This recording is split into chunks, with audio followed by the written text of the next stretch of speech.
लेकिन ये साला कर क्या रहा है यहाँ पे?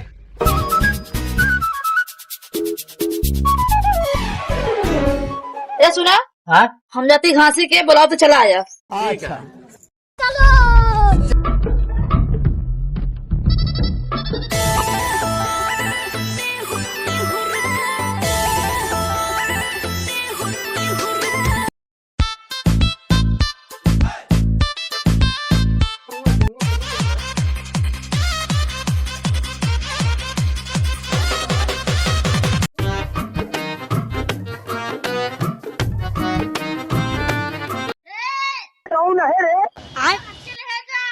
अच्छा जब देखत बुलावे लागत पता नहीं